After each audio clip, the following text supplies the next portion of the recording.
আল্লাহ পাক কয় রে ইবলিস, দেখ আমার পয়গম্বরের কাছে বিপদের খবর আসলো, এরপরও কিন্তু আমার নাশুকরি করে না। আমি আল্লাহর শুকরিয়া আদায় করে দেখ। ইবলিস কয় সম্পদ তো নিয়ে গেছো ভালো কথা, তারে তো গরিব বানাইছো ভালো কথা, কিন্তু তার ভয় নাই। কেন তোমারে ডাকে জানোনি? কারণ সম্পদ গেছে, আবার সম্পদ যোগাবে। কারণ হলো তার 6টা জোয়ান জোয়ান ছেলে আছে। এই 6টা জোয়ান জোয়ান ছেলে থাকলে বাবার আবার ভয় কিসের? দেখেন ইবলিসে কি করে। ছেলে আছে জোয়ান জোয়ান 6টা, সম্পদ গেছে আবার জোরাবে। গরিবী হালত পয়গম্বর আল্লাহর শুকরিয়া আদায় করে। ইবলিসে কয় না, ছেলে আছে বিদায় তোমারে ডাকে, ছেলেগুলারে তুমি নিয়ে যাও, দেখবা তোমার নাম বলে যাবে। নাউজুবিল্লাহ, জোরে কোন, আর একটু জোরে বলেন নাউজুবিল্লাহ। গরিবী হালতে যে মানুষ আল্লাহকে ডাকে, আল্লাহ ওই গরিবরে বড় পছন্দ করে। গরিবী হালতে যে মানুষ নামাজ পড়ে, আল্লাহকে ডাকে, ভয় করে, এই মানুষটা ধনী চেয়ে আল্লাহর কাছে অনেক দামি। ধনী মানুষটা যদি জান্নাতেও যায়, গরিবকে আল্লাহ পাক ধনীর 500 বছর আগে জান্নাত দিবে। ইন্নামাল ফুকারা ইয়াদখুলুনাল জান্নাতা ক্বাবলাল আগনিয়া বি500 সানা। এজন্যই মায়ার নবী আল্লাহর কাছে দোয়া করেন, আল্লাহুম্মা আহইনি মিসকিনা ওয়া আমিতনি মিসকিনা ওয়াহশুরনি ফি জুমরাতিল মাসাকিন। আল্লাহ তুমি আমাকে দুনিয়াতে গরিবী হালতে রাখো, আল্লাহ আমাকে গরিবী হালতে মরণ দিও, আল্লাহ হাসরের মাঠেও আমি নবীরে গরিবদের সাথে উঠাইও। আর একটু আস্তে কোন সুবহানাল্লাহ। মায়ার নবী দয়ার নবী কেমন দোয়া করছেন চিন্তা করেন, কেমন দোয়া করছেন চিন্তা করেন। ধনীরও আল্লাহ পরীক্ষায় ফালায় ধন দিয়া, গরিবরে আল্লাহ পরীক্ষায় ফালায় অভাব দিয়া। ধনীর পরীক্ষা গরিবের চেয়ে কঠিন। অনেক ধনী ধন সম্পদ পাইয়া পরীক্ষায় ফেল করে, কিন্তু ধনী যদি সবর করে, গরিবী হালতে তাইকে অভাবে তাইকেও যদি আল্লাহকে সে ডাকে, অভাবে তাইকেও যদি স্ত্রীরে পর্দার ভিতরে রাখে, অভাবে পইরেও যদি মেয়েটারে পর্দার মধ্যে রাখে, অভাবে তাইকেও যদি সে 5 ওয়াক্ত নামাজ যায় মসজিদে পড়ে, ভাইরা বন্ধুরা, ওই ধনী যেই ধনী পাক্কা নামাজি দিনদার, দুজন এক কাতারে মসজিদে নামাজ পড়ছে, নবী বলেন ওই ধনীও জান্নাতে যাবে, গরিবও যাবে, কিন্তু গরিব তার 500 বছর আগে জান্নাতে যাবে। ভাইরা আমার, আব্দুল্লাহ ইবনে মাসউদ রাদিয়াল্লাহু তাআলা আনহু গরিব সাহাবী। ধনী সাহাবীদের ভিতরে উসমান গনি রাদিয়াল্লাহু তাআলা আনহু অনেক ধনী একজন সাহাবী। উসমান গনি রাদিয়াল্লাহু তাআলা আনহু মায়ার নবীর জামাই, আল্লাহর নবীর মেয়ের জামাই হলেন উসমান গনি রাদিয়াল্লাহু তাআলা আনহু। মদিনায় ধন দৌলতের যার কোনো অভাব নাই। উসমান গনি রাদিয়াল্লাহু তাআলা আনহু তিনি বলেন, নবী গো, আমারে আল্লাহ ধন দিছে, দৌলত দিছে, আমি তো হালাল পথে কামাই করেছি, আমি তো হারাম পথে যাই নাই। সম্পদ তো আমি হালাল পথে ব্যয় করি, আমি তো হারামের দ্বারে কাছেও যাই না। ওগো নবীজি, আমিও কি 500 বছর পরে জান্নাতে যাইমু? ধন হওয়ার কারণে, দৌলত হওয়ার কারণে। আল্লাহর নবী রহমতের নবী বলেন, উসমান তুমি আমার মেয়ের জামাতা হতে পারো, আশারে মুবাশশারার সদস্য হতে পারো, দুনিয়ার থাকতেই জান্নাতের সার্টিফিকেট তুমি পাইছো, কিন্তু আমি নবী যা বলছি নিজের থেকে বলি না, আমার আল্লাহ যা বলছেন আমি তাই বলি। তুমি ধন দৌলত থাকার কারণে তোমার সাহায্য পাইয়া যে গরিবরা চলছে, এরাও তোমার 500 বছর আগে জান্নাতে যাইব। উসমান গনি কই, ইয়া রাসূলুল্লাহ, বুঝে পড়ে না গো নবী, বুঝে পড়ে না। ধন দৌলত তো আমি হারাম পথে কামাই করি নাই, আমি কেন 500 বছর পরে জান্নাতে যাব?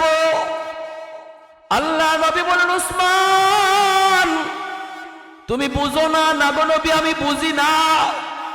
তাহলে আমার এই ধন দিয়ে কি হইতো আমি যদি জান্নাতেই সবার আগে যেতে না পারি? নবী বলেন, না না, এটা আল্লাহ পাকের ইনসাফ। আল্লাহ পাক রব্বুল আলামিন গরিবদেরকে বলতেছে, গরিবের দল, দুনিয়াতে অভাব দিছে আমি আল্লাহ, তোমারে অভাবে ফলায় রাখছি, আমি ফলায় রাখছি তোমারে অভাবে। এর ভিতরে তুমি অভাবে পড়ে যে সবর করছো, এজন্য পুরস্কার দিমু জান্নাতে। দুনিয়াতে ধনী তোমার চেয়ে আরামায়েশে ভোগ করছে 70 বছর 60 বছর বেশি, ঠিক না?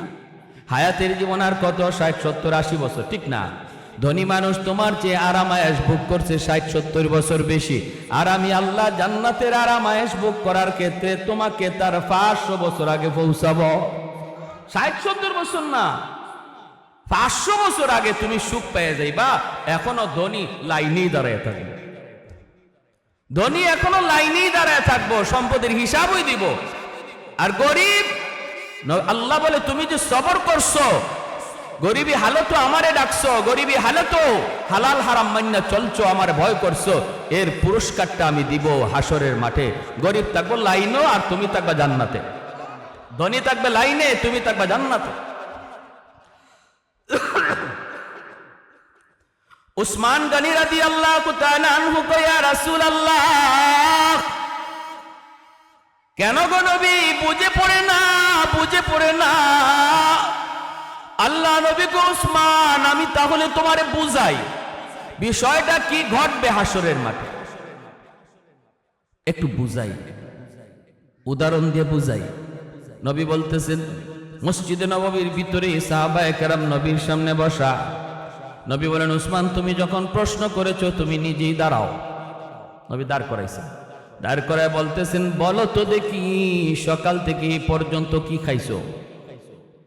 উসমান গনি বলতেছেন, তিনি তো ধনী সাহাবী, ঘুম থেকে ওইটাই বাসি রুটি খাইছি, এরপরে নাস্তার টাইমে নাস্তা করেছি, তারপরে দুপুরবেলা ভুনা গোশত আর রুটি খাইয়া আপনার দরবারে এসেছি।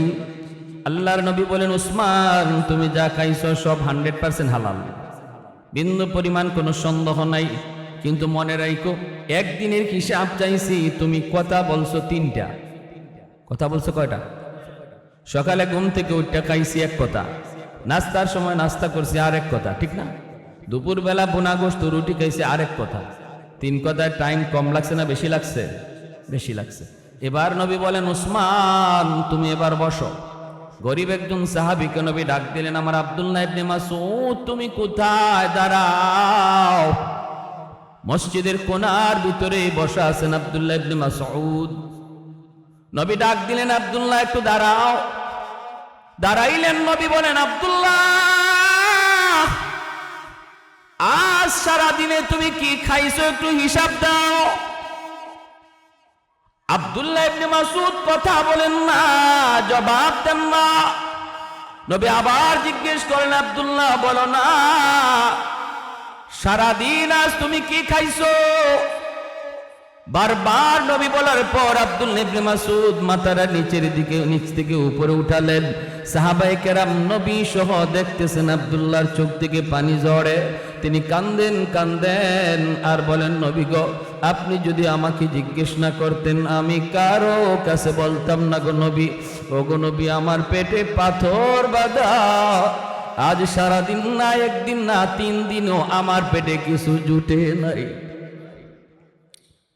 আল্লাহ নবী বলে, রে উসমান, একদিনের হিসাব চাইছি মাত্র আমি নবী, তুমি কইছো 3 কথা, টাইম লাগছে বেশি।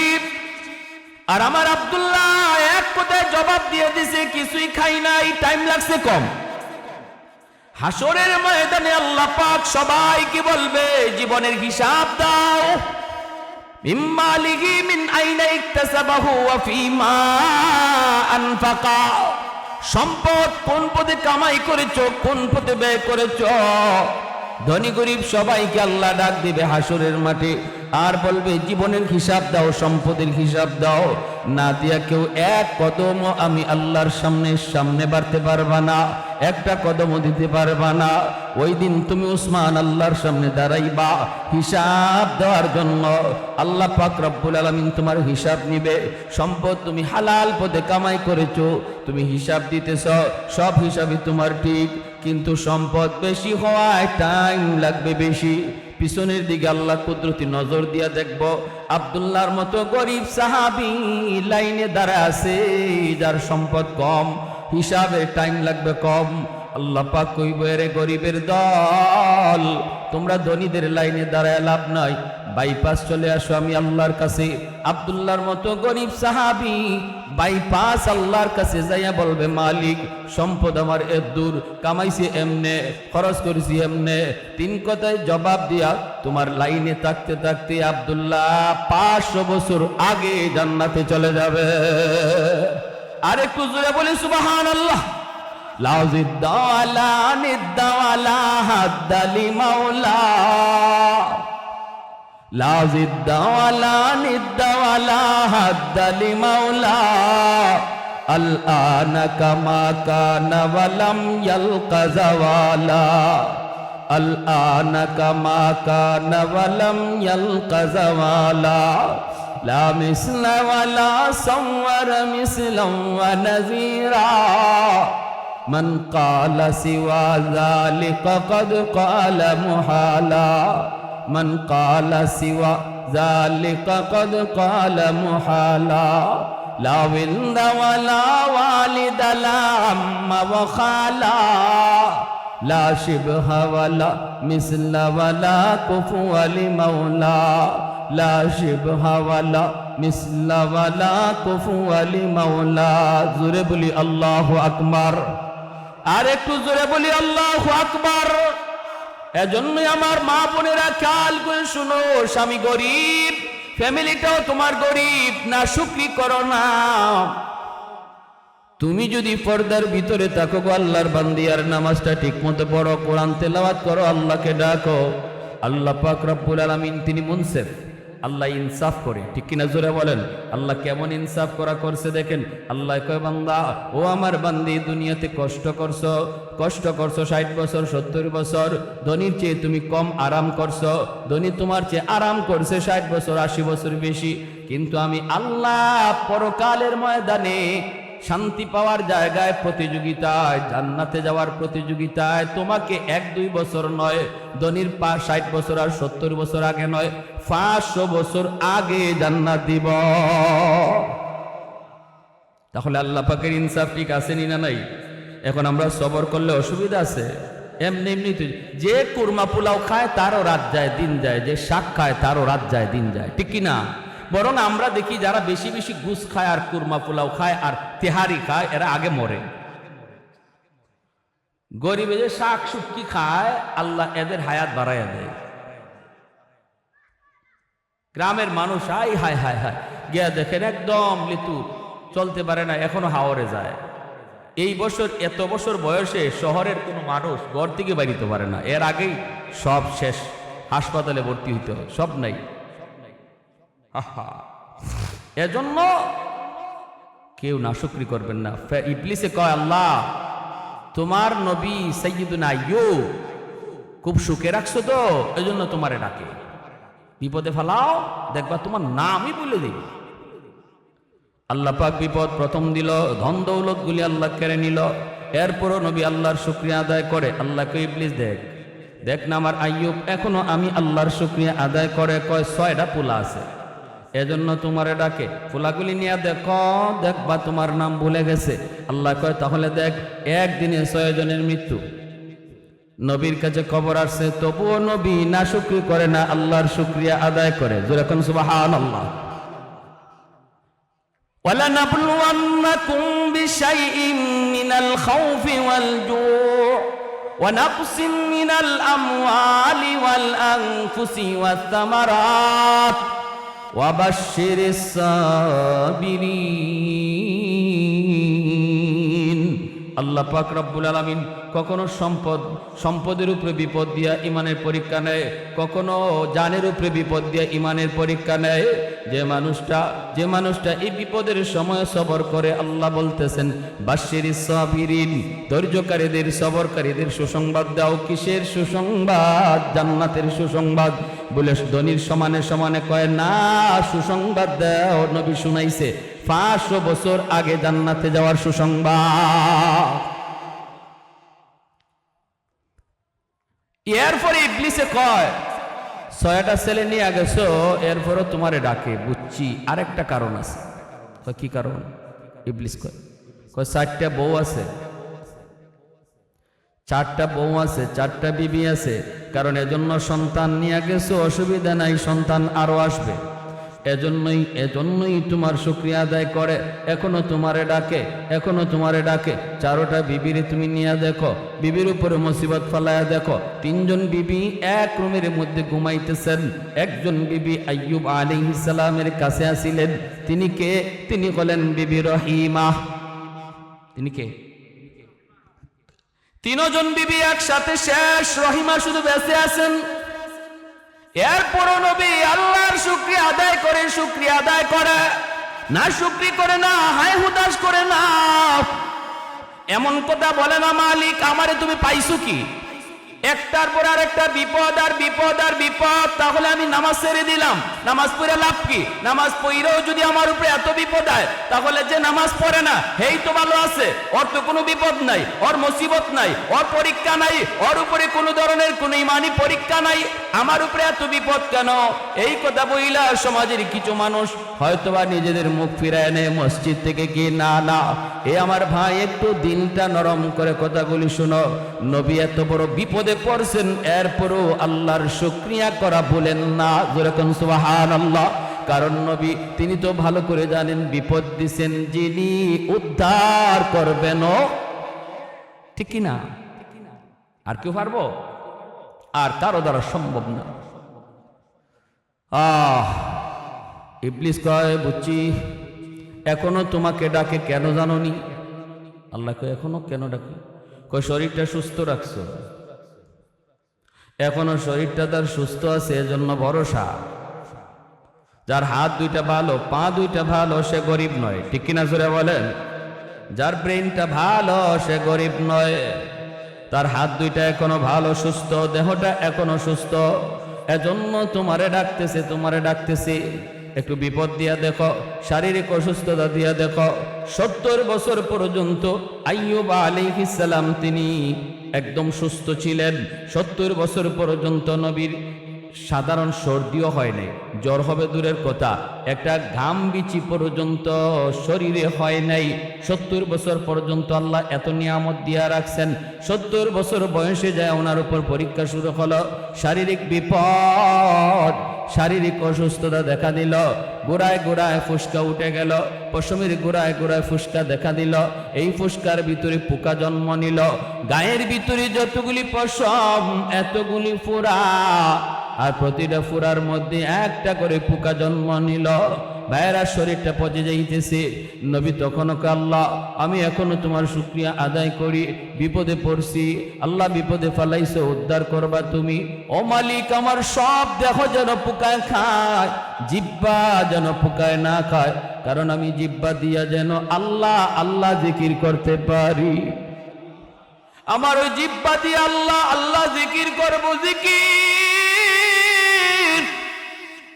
জিহ্বাটা যেন পোকায় না খায়। সারা শরীর থেকে দুর্গন্ধ, এলাকার মানুষেরা কয়, ও আইয়ুব তাড়াতাড়ি এলাকা ছাড়ো, নতুবা আমাদের চলে যেতে হবে। এত দুর্গন্ধ টিকতে পারে না কেউ। বিবি রহিমাকে মানুষেরা কয়, সে বাপের বাড়ি চলে যাও, ভাইয়ের কাছে চলে যাও। বিবি রহিমা কয়, কৌকি তোরা আমার স্বামীর পায়ের নিচে আল্লাহ আমার জন্য বেহেশত রাখছে, ঠিক কিনা? স্বামী যেই মহিলার উপরে খুশি, ওই মহিলা মরতে দেরি, জান্নাত পাইতে দেরি নাই। যেই স্বামী মহিলার উপরে নারাজ, যেই স্বামী স্ত্রীর উপরে নারাজ, মায়ার নবী বলে, সে যত বড় নামাজি হোক, যত বড় দিনদার হোক, মরা মাত্রই সে জাহান্নামী। অতএব স্বামীকে খুশি করে চলা। তিনি বলতেছেন, স্বামীরে খুশি করার উপরে আমার জান্নাত। তোমরা কও কি আমি স্বামী ছেড়ে চলে যাব? তোমাদের নাকে গন্ধ লাগে, কিন্তু আমার নাকে কোনো গন্ধ লাগে না। কেমন মহব্বত, কেমন ভালোবাসা ছিল স্বামীর প্রতি, কি পরিমাণ ভালোবাসা ছিল অন্তরে। তোমাদের নাকে গন্ধ লাগে কিন্তু আমার নাকে কোনো গন্ধ লাগে না। কই তাড়াতাড়ি তাহলে স্বামীর নিয়ে ভাগো, এই এলাকা থেকে যাও। তখন তিনি ঘর থেকে বের হয়ে গেলেন। হায় রে হায়, এই এলাকার একদিন যিনি বাদশা ছিলেন, আজ তিনি পথের ভিখারি, আজ তিনি পথের ভিখারি। দূর দূর করে মানুষ তারে তাড়ায় দিতেছে। তিনি কে? তিনি আর কেউ নন, যেমন ছিলেন দুনিয়ার বাদশা তেমন তিনি আখিরাতেরও বাদশা। তিনি আল্লাহর পয়গম্বর, আল্লাহর নবী। বিবি স্বামীকে নিয়ে ঘর থেকে বের হয়ে রাস্তায় চলে আসলেন। পথিকেরা কয়, রাস্তা দিয়ে যারা যায় এরা কয়, ওগো রহিমা, রাস্তায় যদি তুমি বসা থাকো আমরা হাঁটা চলা করবো কেমনে? এই রাস্তায় যদি তুমি থাকো আমরা তো হাঁটা চলা করতে পারবো না, তুমি তোমার স্বামীকে নিয়ে অন্যত্র চলে যাও। পথিকেরা ওনাকে রাস্তা থেকে সরাইয়া দিল। স্বামীকে নিয়ে চলে আসলেন মাঠে। মাঠে আসা মাত্রই এলাকার কৃষকেরা যারা মাঠে কাম করে এরা ঈশা ধরছে, কয় রহিমা, মাঠে যদি তুমি স্বামীর নিয়ে থাকো আমরা মাঠে কোনো কাম কাজ করতে পারবো না, এত দুর্গন্ধ, মাঠ ছেড়ে তুমি অন্যত্র চলে যাও। আল্লাহর বান্দি স্বামীকে লইয়া তিনি জঙ্গলের দিকে রওনা দিলেন। জঙ্গলের দিকে, জঙ্গলের কাছে আইসা দেখেন একটা ডাস্টবিন। এখানে সবাই গ্রামের ময়লাগুলি ফালায়। এই ডাস্টবিনের কারণে এর পাশ দিয়ে কেউ যায় না, কেউ কোনো ডিস্টার্ব করে না। স্বামীকে নিয়ে ডাস্টবিনের পাশেই তিনি থাকার সিদ্ধান্ত নিলেন। যেহেতু মানুষজন কেউ আসে না, এখান থেকে কেউ আমাকে সরায় দিবে না, স্বামীকে নিয়ে কোনো রকম একটা তাবু বানাইয়া এই জায়গার মধ্যেই থাকার সিদ্ধান্ত নিয়ে নিলেন। আর স্বামীর খেদমত করেন, স্বামীর খেদমত করেন। ভাইয়েরা, বন্ধুরা, গ্রামে সকালবেলা তিনি চলে যান। গ্রামে যাইয়া, সকালবেলা যাইয়া, গ্রামে যাইয়া তিনি মানুষের বাড়িতে কাম করেন। বিনিময়ে কিছু খাবার সংগ্রহ করেন, হালুয়া। ওই হালুয়াটা নিজের হাতে খাওয়ান না, চামচ দেওয়া খাওয়ান না। তিনি চামচ দিয়া খাওয়াইতে গেলে মুখটা তো পচে গেছে, দাঁতের জামিটা পর্যন্ত পচে গেছে, দুর্গন্ধ। চামচ যদি লাগান নবী ব্যথা পায়, ব্যথা পায়, এজন্য তিনি চামচ লাগাইতে পারেন না। হালুয়া খাওয়াবেন নিজের হাত দিয়া, আঙ্গুলটা যদি লাগে, নিজের নখটা যদি লাগে, আইয়ুব পয়গম্বর তিনি উফ কইয়া চিৎকার করে উঠেন। এজন্য বিবি রহিমা তখন নিজের জিহ্বাটারে চামচ বানায় নিলেন। জিহ্বার মধ্যে হালুয়া উঠাইয়া এই জিহ্বাটা স্বামীর মুখের ভিতরে ঢুকায় দেয়। একটু জোরে কন্যা সুবহানাল্লাহ। এই আমার এলাকার মা বোনেরা খেয়াল করে শোনো, আল্লাহর বান্দি, দিলটা একটু নরম করে কথাগুলি শোনো। কি পরিমাণ স্বামীর প্রতি ভক্তি ছিল, কি পরিমাণ স্বামীর প্রতি ভালোবাসা ছিল, কি পরিমাণ মহব্বত। নিজের জিহ্বাটারে স্বামীর মুখের ভিতরে ঢুকায়া তিনি চামচ বানাইছেন যেন নবী ব্যথা না পায়, আহ ও শব্দ যেন করতে না হয়। এইভাবে তিনি খাওয়ান, এইভাবেই খাওয়ান। আমার ভাইরা, বন্ধুরা, একদিন জিহ্বাটা ঢুকাইছেন আর একটা পোকায় ওনার জিহ্বার মধ্যে কামড় মারছি। জিহ্বার মাঝে যেই মাত্র কামড় দিল, সাথে সাথে বিবি রহিমা চিৎকার দিয়া যন্ত্রণায় বেহুশ হয়ে গেলেন, মাটিতে পড়ে গেলেন। এরপরে একটু পরে হুঁশ ফিরলে পরে তিনি কান্দেন আর বলেন, স্বামী গ, একটা পোকার কামড় আমি সইতে পারলাম না, একটা পোকার কামড় আমি সইতে পারলাম না। আজ এতটা বছর, 13টা বছর হয়ে গেল, কেমন করে আপনি এতগুলি পোকার কামড় সইতেছেন? কেমন করে সইতেছেন একটু আল্লাহর কাছে বলুন, আল্লাহ যেন আপনাকে সুস্থ করে দেয়। নবী তখন কয়, রহিমা, তুমি মনে হয় অধৈর্য হয়ে গেছ, তুমি মনে হয় অধৈর্য হয়ে গেছ। আমি আমার মালিকের কাছে এমন দোয়া করতে পারি না, পারি না, পারি না। কারণ হলো 70 বছর আল্লাহ আমারে সুস্থ রাখছে, অসুস্থ বানাইছে মাত্র 13 বছর, এখনো 70 বছর হয় নাই। আল্লাহ যদি আমার জিগায়, আইয়ুব 70টা বছর আমি আল্লাহ সুস্থ রাখলাম, বিন্দু পরিমাণ কোনো অসুস্থতা দেই নাই, আর এখন অসুস্থ অবস্থায় মাত্র 13 বছর গেল, 70 বছরের সমানে সমানে হয় নাই। এখনই বুঝি তুমি অধৈর্য হয়ে গেছো, আমি কি জবাব দিব গো রহিমা? অতএব তুমি আমাকে এমন দোয়া করতে বলল না, আমার মালিক সব তিনি দেখতেছেন। তোমার যদি কষ্ট লাগে চলে যাও, আমার আরো 3 জন বিবি ছিল, তুমি যদি ওদের সাথে রাতে ঘুমাইতা তাহলে তুমিও তো মারা যাইতা।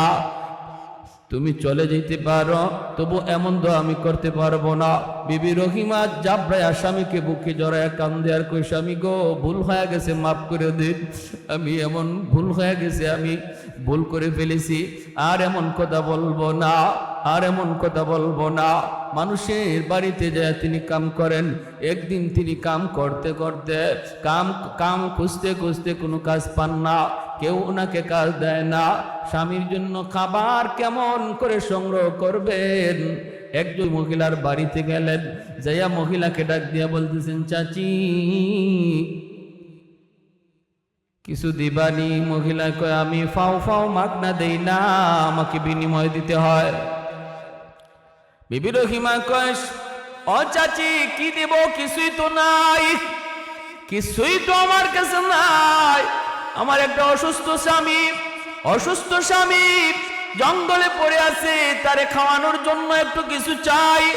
মহিলায় কয়, না, বদলা দেওয়ার মতো যদি কিছু থাকে দাও, নতবা আমি দিব না। আল্লাহর বান্দি তিনি বলেন, আমার একটু কাম দাও। মহিলায় কয়, আমার ঘরে কোনো কাম লাগবে না, টাকা লাগবে, পয়সা লাগবে।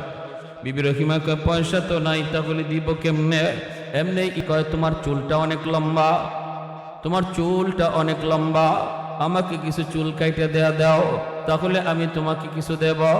বিবি রহিমা কান্দে আর কয়, না গো চাচি, চুল নিও না, আমার লম্বা চুলটারে আমার স্বামী লাঠি বানাইছেন। লাঠি যখনই তিনি এই বসা থেকে মাটিতে শোয়া থেকে উঠতে চান হাজত সারার জন্য, আমার চুলে টান দিয়া আমার স্বামী তিনি দাঁড়ান। জোরে কোন সুবহানাল্লাহ।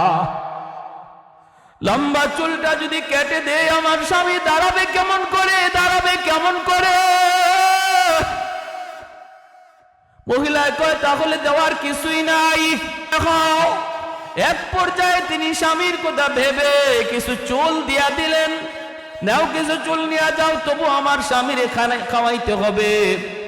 আমার স্বামী জানতেন কোন স্বামী নন, ইনি আল্লাহর পয়গম্বর। মহিলায় কয়েক চুল দাও, চুল দিয়ে দিলেন। এইদিকে ইবলিস এটারে সুযোগ পাওয়া গেছে। ইবলিস আইয়ুব আলাইহিস সালামের কাছে মানুষের সুরত ধরে আইসা কয়, ও আইয়ুব, তোমার বিবি, তোমার স্ত্রী রহিমা তোমার জন্য খানা আনে, কেমনে তুমি জানো নি? বলে কেমনে? কই, চুরি করে আনে, মানুষের বাড়িতে চুরি কইরা তোমার জন্য খানার ব্যবস্থা করে। আইয়ুব নবী কয়, কও কি তুমি কেডা? কয়, আমি গ্রামেরই একজন মানুষ। ইবলিস কয়, আমি গ্রামেরই মানুষ। আইয়ুব নবী বলে, আমার বিশ্বাস হয় না, আমার স্ত্রী এমন কাজ করবে না, চুরি কইরা এনে আমাকে খাওয়াবে না। শয়তান ইবলিস কয়, যদি বিশ্বাস না হয় আসার পরে চুল দেখ। আজকে এক বাড়িতে চুরি করতে গেছিল, তারে দইরা চুল কাইটা দিছে। নাউজুবিল্লাহ। ইবলিস সত্য বলছে না মিথ্যা বলছে? আর একটু জোরে কোন, সত্য না মিথ্যা? আইয়ুব আলাইহিস সালাম চিন্তায় পড়ে গেলেন, টেনশনে পড়ে গেলেন, আর কান্দেন, ও মালিক, আমি তো এমন খানা চাই না যেই খানা হারাম পন্থায় আনা হয়।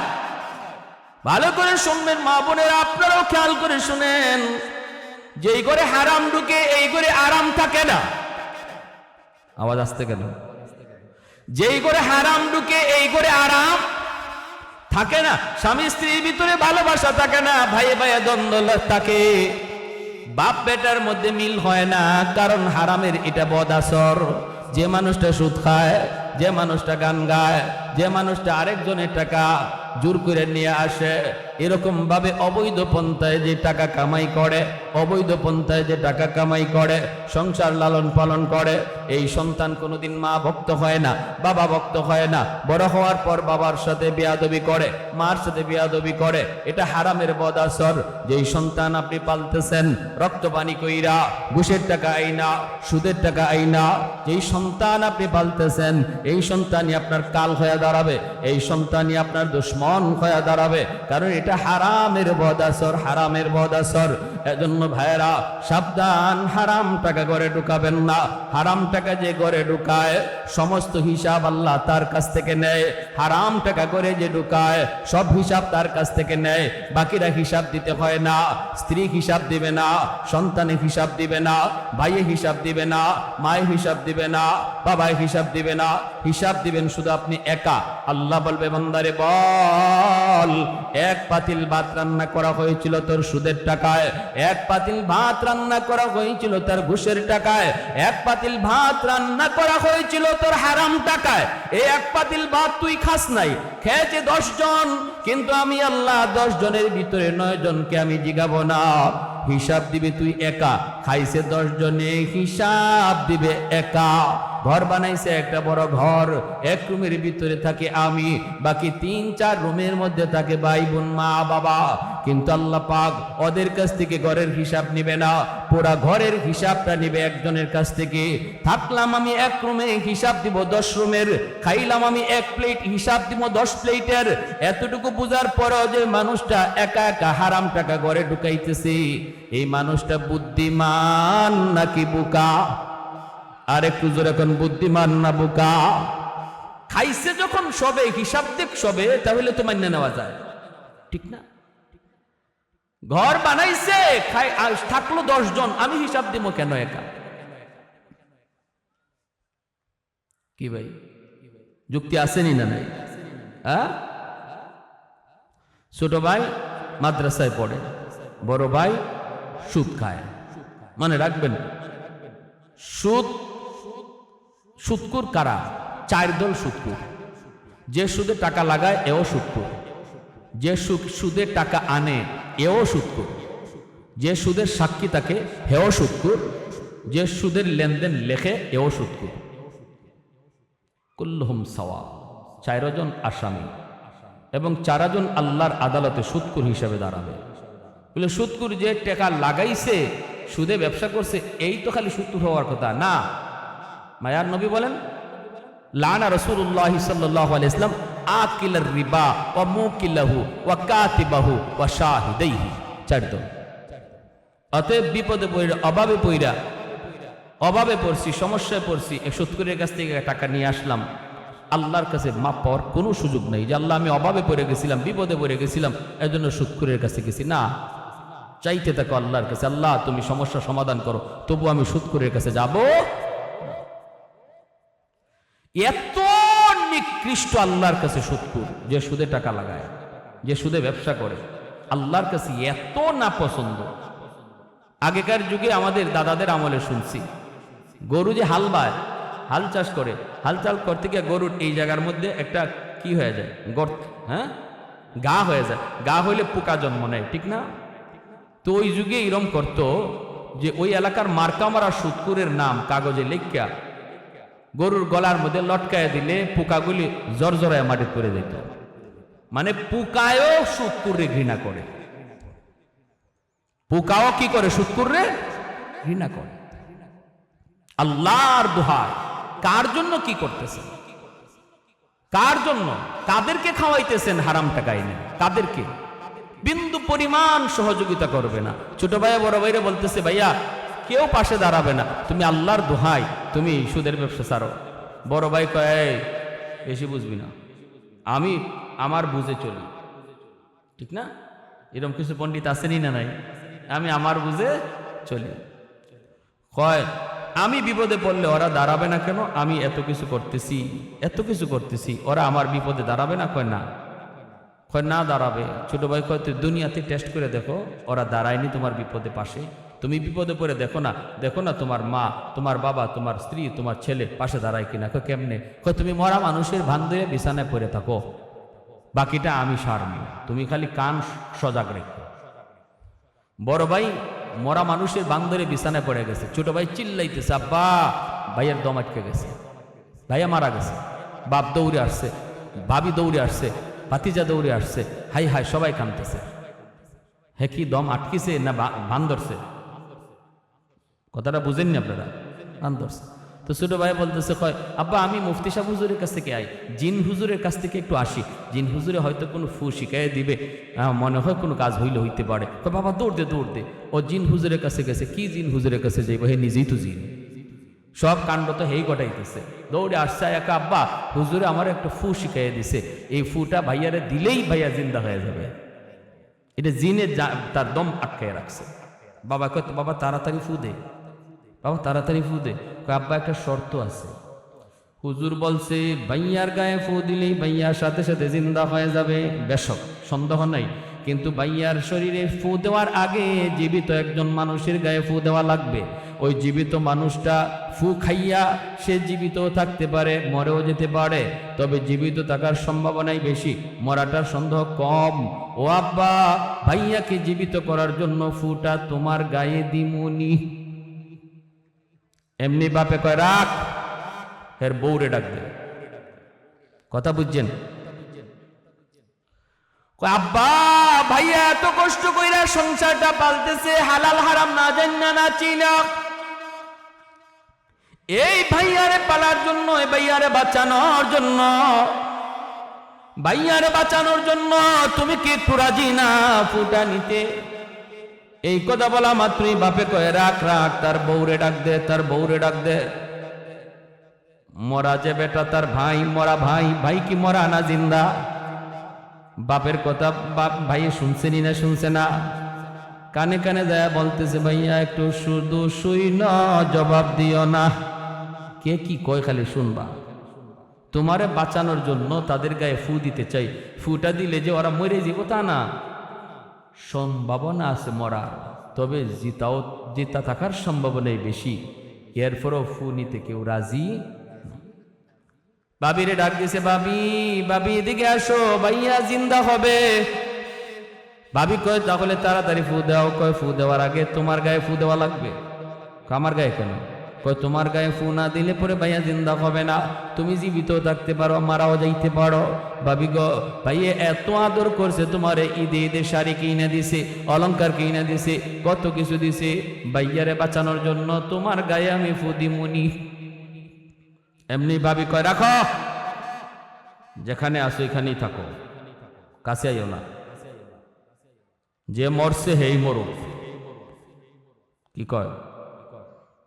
সারা জীবন খাওয়াইছে, আর এখন জামাই রে কয় যে মরছে হেই মরুক। কয় ভাই কানে কানে কয় ভাই হুনছনি? কয় হুনছি। খারো আমি জিতা হয়ে লই,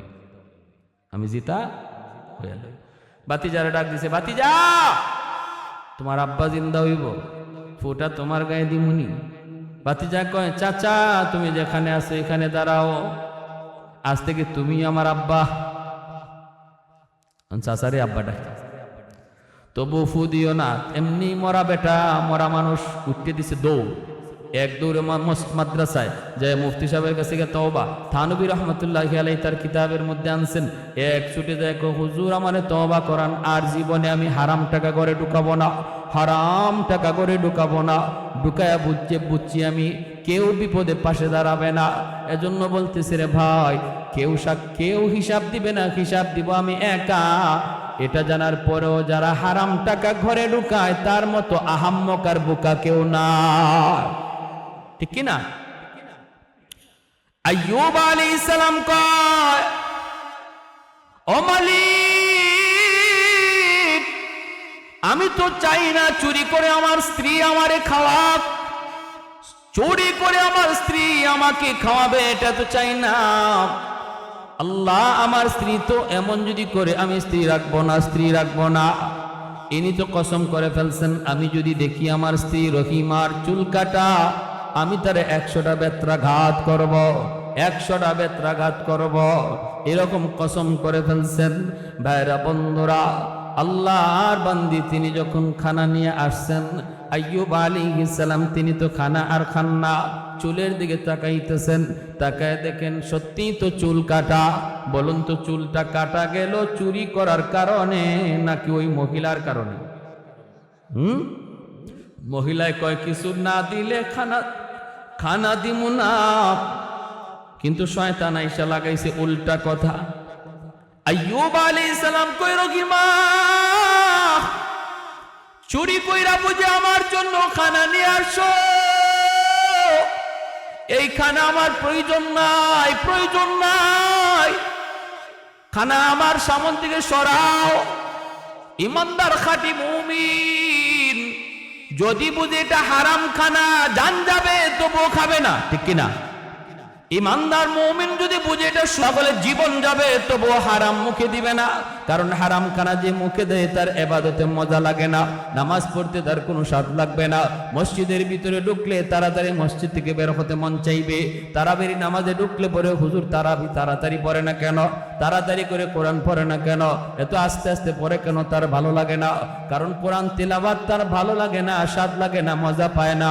কারণ হলো শরীরে রক্ত মাংস হারাম, শরীর রক্ত মাংস হারামের বদ আসর। নামাজে মজা লাগবে না, কোরআন তেলাওয়াতে স্বাদ লাগবে না, জিকিরে মজা লাগবে না, মজা লাগবে সারে গামা। মজা লাগবে কি? সারে গামা। একটা গানের আয়োজন খালি করেন, দেখবেন এখানে কি মজা লাগে। আর ওয়াজ মাহফিলে আসতে বসতে মজা লাগে না, এটার এক নাম্বার কারণ রক্ত মাংস হারাম। রক্ত মাংস কি হারাম। আমার দুঃসা লাভ নাই, আপনারা কি মনে করেন তা জানি না। আমি যা বলতেছি কোরআন হাদিস থেকে বলতেছি, ঠিক কি না? কেন ইবাদতে মজা লাগে না? আল্লাহ রসুলের নাম শুনতে ভালো লাগে না, লাগবে কেমন করে? রক্ত মাংস হারাম। এখন বিবি রহিমা বলতেছে, স্বামী গো খোদার কসম আমি চুরি করি নাই। আপনারা কে কইছে? ওই এলাকার একজন মানুষ। কয় না না, এ মানুষ না, ইবলিস। তখন নবী বুঝে গেছেন যে ইবলিস। কেমনে কি হয়েছে? কয় ওই মহিলার কারণে। ইহুদি মহিলা আমাকে শর্ত লাগায় দিল, শর্ত, চুল যদি না দাও তাহলে খানা দিব না, চুল যদি না দাও খানা দিব না। এই কারণে চুল দিছি, চুরি কইরা দেই নাই, চুরির কারণে চুল দেই নাই। ভাইরা বন্ধুরা, আল্লাহ পাক রব্বুল আলামিন জিব্রাইল আমিনকে পাঠাইছি। ও জিব্রাইল তাড়াতাড়ি করে যাও, যাইয়া আমার আইয়ুবকে জিগাও। আইয়ুব আলাইহিস সালামের কাছে জিব্রাইল আমিন চলে আসলেন। আয়েশা বলতেছেন, নবী গো আপনার স্ত্রী রহিমা যা বলতেছে ঠিক বলেছে, সে চুরি করে নাই। তাহলে আপনি যে কসম করলেন, কসমের কি করবেন? 100টা ছোট ছোট কচি, 100টা ছোট ছোট এই বাঁশের কঞ্চি একত্রিত কইরা আস্তে করে একবার আপনি আঘাত করবেন, কসমের কাফারা হয়ে যাবে। আর নবী গো, ওগো নবী সালাম দিলেন নবীকে। আইয়ুব আলাইহিস সালাম সালামের জবাব দিতে একটু দেরি করলেন। জিব্রাইল আমিন ডাক দিয়া কয়, নবী গো আপনি যদি সালামের জবাব দিতে দেরি করেন তাহলে উম্মত করবে কি? সালামের জবাব, সালাম দেওয়া সুন্নত, জবাব দেওয়া ওয়াজিব। জবাব শুধু কানে কানে আর মনে মনে নয়, জবাব শোনায়া দেওয়া ওয়াজিব, শোনায়া দেওয়া ওয়াজিব। যে সালাম দিছে তারে শোনায়া জবাব দেওয়া ওয়াজিব। সালাম দিলে পরে সুন্নত, সওয়াব হয়। সালামের জবাব, এই জবাব না দিলে গুনাহ হয়। সালাম কেউ যদি না দেয় গুনাহ হবে না, কিন্তু জবাব যদি কেউ না দেয় কবিরা গুনাহ হবে। জবাব না দিলে কি গুনাহ? সালাম কেউ না দিলে গুনাহ হবে না, দিলে সে সওয়াব পাইল। কিন্তু যদি কেউ আপনারা সালাম দিয়া দেয় তখন আপনার উপরে ওয়াজিব হয়ে যায় সালামের জবাব দেওয়া। যদি না দেন কবিরা গুনাহ হবে। আমাদের সমাজে কিছু মানুষ আছে সালাম দিলে জবাব দেয় না, আছে না? আপনাদের এলাকায় মনে হয় নাই। সালাম দিলে জবাব দিতে চায় না। আবার কিছু মানুষ আছে জবাব দেয় কি সালামের জবাব কি মরার পরে বাইর করব আল্লাহ। সালামের জবাব হইল ওয়া আলাইকুমুস সালাম ওয়া রাহমাতুল্লাহ। তাও এটা যে সালাম দিছে তারে শুনাইয়া বলতে হবে, সে শুনতে হবে জবাব। কত ধরনের রাজনৈতিক সালাম যে আমাদের আছে। সালামের সহি তরিকা আসসালামু আলাইকুম ওয়া রাহমাতুল্লাহ, কিন্তু কেউ আছে আসসালামু আলাইকুম, এটা রাজনৈতিক সালাম। আসেনি না নাই? আসসালামু আলাইকুম, আসসালাম শব্দের অর্থ হলো শান্তি, তোমার উপরে শান্তি নাজিল হোক। আর যদি কেউ কয় আসসালামু আলাইকুম, সাম শব্দের অর্থ হলো মরণ, তুমি তাড়াতাড়ি মরো। এ দোয়া করলো না বদদুয়া দিল? তুমি তাড়াতাড়ি মরো, এটা দোয়া না বদদুয়া? বদদুয়া। তাহলে কেউ যদি আসসালামু আলাইকুম কয় তারে আপনি আটকাইবেন, এই মিয়া কোত্থেকে সালাম শিখছো? সালাম সহি করে দিতে পারো না, তোমার সালাম দিতে কইছে কে? তুমি সালাম আগে শিখো। আসসালামু আলাইকুম ওয়া রাহমাতুল্লাহ। সবাই বলেন আসসালামু আলাইকুম ওয়া রাহমাতুল্লাহ। দিব তো? কারে? সবার আগে মারে, সবার আগে বাবারে। সালামের হকদার সবার আগে বাপ মা। জোরে কোন? আর আমরা এখানে নাই। বাবারে সালাম দিতে সন্তানের লজ্জা পায়, মারে সালাম দিতে লজ্জা পায়। তোমার উপরে শান্তি নাজিল হোক, এই দুয়ার হকদার সবার আগে বাপ মা সন্তানের কাছ থেকে। এজন্য বাপ মারে বেশি বেশি সালাম দিবেন, বাপ মারে বেশি বেশি। স্বামী স্ত্রী একে অপরে সালাম দিবেন। সালামের কারণে আল্লাহ মহব্বত বাড়ায়া দেয়, দূরত্ব আল্লাহ দূর করে দেয়, মহব্বত আল্লাহ বাড়ায়া দেয়। ভাইয়ে ভাইয়ে একটু দূরত্ব, সালামের প্রসার করো, মহব্বত আল্লাহ বাড়াই দিবে। বাপ বেটার মধ্যে একটু দূরত্ব, ছেলে বেশি বেশি বাবারে সালাম দেও, অটোমেটিক আল্লাহ মহব্বত বাড়াই দিবে। পারবো না ইনশাল্লাহ? শেষ, বেশি সময় নেই আর, শেষ আর 2 মিনিট। এইবার আইয়ুব আলাইহিস সালামকে জিবরাইলে আমিন কয়, নবী গো সালাম দিতে দেরি করলেন কেন? জবাব দিতে দেরি করলেন কেন? সালাম তো আমি দিলাম, জবাব দিলেন না কেন সাথে সাথে? আইয়ুব আলাইহিস সালাম বলতেছেন, ভাই জিবরাইল, আমি তো জবাবটা ইচ্ছা করে দেরি করি নাই। তুমি যখনই সালাম দিছ তখনই আমার জিহ্বার উপরে একটা পোকা বসা। আমি চিন্তা করলাম এখন যদি জবাব দেই জিহ্বাটা নড়বে আর পোকাটা মাটিতে পড়ে যাবে। পোকা যদি কিয়ামতের ময়দানে আল্লাহর কাছে বিচার দেয়, মালিক তুমি আমাকে তোমার নবীর কাছে পাঠাইছিলা মেহমান বানাইয়া, কিন্তু তোমার নবী আমাকে খাইতে দেয় নাই, মাটিতে ফালাইয়া দিছি। কি জবাব দিব ওই দিন? এই ডরে আমি দেরি করলাম। পোকাটা জিহ্বা থেকে সরার পর আমি সালামের জবাব দিলাম। আল্লাহ বলে, জিব্রাইল জবাব কেমন পাইছো? জিব্রাইলে কয়, আল্লাহ আসমানের নিচে এত সুন্দর জবাব আমার জানা নাই। আল্লাহ পাক কয়, আরো কি পরীক্ষা লাগবে? জিব্রাইল কয়, না গো মালিক, সুপারিশ করি তোমার নবীরে আর পরীক্ষায় তুমি ফালায়ও না। 18 বছর হয়ে গেছে এরকম অসুস্থ অবস্থায়, 1-2 বছর নয়, 18 বছর হয়ে গেছে। আল্লাহ তুমি আর পরীক্ষা দিও না। তখনই আল্লাহ পাক কয়, জিব্রাইল আমার নবী সাইয়্যিদুনা আইয়ুবকে বলা যেন পায়ের গোড়ালি দিয়ে মাটিতে আঘাত করে, পানি উঠবে। তখনই জিব্রাইল কয়, নবী গো পায়ের গোড়ালি দিয়ে মাটিতে আঘাত করেন, জমজমের মতো পানি বের হবে। আইয়ুব আলাইহিস সালাম কয়, ভাই জিব্রাইল আমার তো পায়ের গোড়ালি নাই, পোকায় তো সব খায়া ফেলাইছে, কি দিয়ে আমি আঘাত করব? আর জিব্রাইল কয়, যা আছে তা দিয়ে আঘাত করেন। আঘাত করছেন মাটিতে, সাথে সাথে মাটি ফেটে জমজমের মতো পানি বের হওয়া শুরু হলো। আল্লাহ পাক কয়, জিব্রাইল আমার পয়গম্বর আইয়ুবকে তুমি বলো এই পানিটা যেন পান করে, পানিটা যেন গায়ে লাগায়। পানিটা পান করলেন, গায়ে মাখাইলেন, সাথে সাথে পোকাগুলি শরীর থেকে জড়জড়ায় মাটিতে পড়ে গেল। আর শরীরে মাখা মাত্রই আল্লাহ পাক আবারও 25 বছরের যুবক আল্লাহ বানায় দিল। বিবি রহিমা আসলেন গ্রাম থেকে, আইসা স্বামীরে পান না। পাশে একটা টিলার উপরে আইয়ুব দ্বারা বৈশা রইছেন। বিবি আইসে স্বামীরে তালাশ করে, না না স্বামী নাই। হাই হুতার শুরু করলেন, হায় আমার স্বামীরে বুঝি বাগে খেয়ে ফেলল, হায় আমার স্বামীরে বুঝি বাগে খেয়ে ফেলল। দেখেন পাশে একটা যুবক বসা, তিনি কাছে গেলেন, যায় বলতেছেন, আপনি কি আমার স্বামীরে দেখছেন? বলে, কোথায়? ওই জায়গায় ছিল। আইয়ুব আলাইহিস সালাম চেহারাটা ঘোরান না, চেহারা অন্যদিকে রেখে কথা বলতেছেন। বলে, কোথায় ছিল তোমার স্বামী? ওই যে ডাস্টবিনের কাছে ছিল। তখন আইয়ুব আলাইহিস সালাম কয়, তুমি কি তোমার স্বামীরে দেখলে চিনবা? বলে, হ চিনব। সাথে সাথে চেহারাটা ঘুরাইছেন, কয় দেখো চিনো কিনা। বলে, এটা কি কোন আপনি? আপনি আবার কে? আপনি আবার কে? আইয়ুব আলাইহিস সালাম মুস্কি হাসি আর কয়, রহিমা 25 বছরে আমার যেমন চেহারা ছিল একটু তুমি ইয়াদ করো। যেই মাত্র চেহারা বলছেন 25 বছরে কেমন ছিল ইয়াদ করো, দেখো চেহারার মধ্যে আলামত পাও কিনা। সাথে সাথে বিবি রহিমা বুকে জড়ায় ধরলে। কেমন করে কি হলো? আল্লাহ সব ফিরাই দিছে। অভাবের সময়, বিপদের সময় সবর করার কারণে আল্লাহ নিয়ামত বাড়ায় দিছে। وَلَنَبْلُوَنَّكُمْ بِشَيْءٍ مِّنَ الْخَوْفِ وَالْجُوعِ وَنَقْصٍ مِّنَ الْأَمْوَالِ وَالْأَنفُسِ وَالثَّمَرَاتِ ওয়াবাশশিরিস সাবিরিন। এজন্য সবর যদি আমরা করি রে ভাই, যে যে অবস্থায় থাকি না কেন সব সময় এক অবস্থা থাকবে না। সুখে আছি বিপদ আসবে, আবার বিপদে পড়ছি আবারও সুখ দিবে কে? তবে সর্ব অবস্থায় ডাকবো আমরা কারে? সবাই রাজি আছি তো? আল্লাহ তুমি প্রতিটা হাতকে কবুল করো, হাত উপরে উঠান। আল্লাহ প্রত্যেকটা হাতকে তুমি কবুল করো, সুখে দুঃখে আল্লাহ তোমার গোলামি করার তৌফিক আমাদের দান করো। আল্লাহ হালাল পয়সার রুজি করার তৌফিক দাও। যে যেভাবে হারামে জড়িত আল্লাহ হারাম থেকে বাঁচাও। সবাই বলে আমিন।